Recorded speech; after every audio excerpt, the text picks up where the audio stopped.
જો તમે તમારી પ્રોપર્ટી અથવા ઘર મકાનને ભાડે આપી રહ્યા છો તો આ સમાચાર તમારે જાણવા જરૂરી છે। નમસ્કાર દર્શક મિત્રો, ખબરછે.com પરથી હું દ્રષ્ટિ આપ સૌનું સ્વાગત કરું છું। મિત્રો, ઘણા બધા લોકો પોતાના ઘરને અથવા પોતાની પ્રોપર્ટીને ભાડે આપતા હોય છે।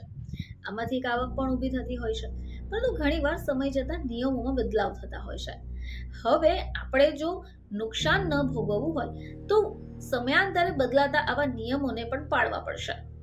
જો તમે તમારી પ્રોપર્ટી અથવા ઘર મકાનને ભાડે આપી રહ્યા છો તો આ સમાચાર તમારે જાણવા જરૂરી છે। યુનિયન બજેટમાં રેન્ટલ ઇન્કમ વિશે જાહેરાત થઈ, જેમાં કહેવાયું કે રેસિડેન્શિયલ પ્રોપર્ટીથી ઇન્ડિવિજ્યુઅલ ટેક્સ પેયર્સને થનારી રેન્ટલ ઇન્કમ હવે ઇન્કમ ફ્રોમ હાઉસ પ્રોપર્ટી હેઠળ આવશે। હવે તમને એમ થશે કે આનો અર્થ શું? તો આનો અર્થ એ છે કે રેન્ટલ ઇન્કમ હવે બિઝનેસ અને પ્રોફેશનથી થયેલી આવક નહીં મનાય। નાણામંત્રી નિર્મલા સીતારમણે બજેટના ભાષણમાં જણાવ્યું કે એને માટે ઇન્કમ ટેક્સ એક્ટમાં સુધારાનો પ્રસ્તાવ છે। તો એક્સપર્ટ્સ પણ આ વિષય ઉપર પોતાના વિચારો જણાવે છે। એક્સપર્ટ્સ કહે છે કે હાલ tax payers profit and gas of business કે પ્રોફેશન હેઠળ બિઝનેસ સંબંધિત ઘણા ખર્ચાને ડિટેક્ટ કરે છે, જેમાં ટેક્સેબલ આવક ઘટે। હવે આ જે જોગવાઈ છે એની હેઠળ પ્રોપર્ટી માલિક રેન્ટલ ઇન્કમને એક બિઝનેસ તરીકે જોવાય છે। હવે મેન્ટેનન્સ કોસ્ટ, સાર સંભાળ, અહીંયા સુધી કે ડિપ્રેસિએશન પર ડિડક્શન ક્લેમ થતો હોય છે, જેનાથી જે ટેક્સેબલ આવક છે એ ઘટી જશે। હવે આનો અર્થ શું થયો કે તમારો ટેક્સ ઓછો થઈ જાય છે। હવે સરકારે આ નિયમ બદલ્યો છે। હવે એટલે કે ભાડાથી થતી આવકને બિઝનેસ આવક તરીકે દર્શાવે છે, તો એ ઇન્કમથી ખર્ચાને ઘટાડી શકશે।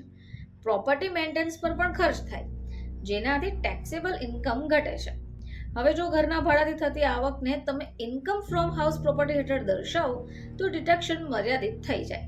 હવે નાણામંત્રીએ તેમના બજેટ ભાષણમાં એમ પણ જણાવ્યું કે પ્રસ્તાવે છે કે ઘર કે ઘરના હિસ્સાને ભાડા પર આપવાની મકાન માલિકને થતી આવક profit and gains of business કે પ્રોફેશન હેઠળ નહીં આવે।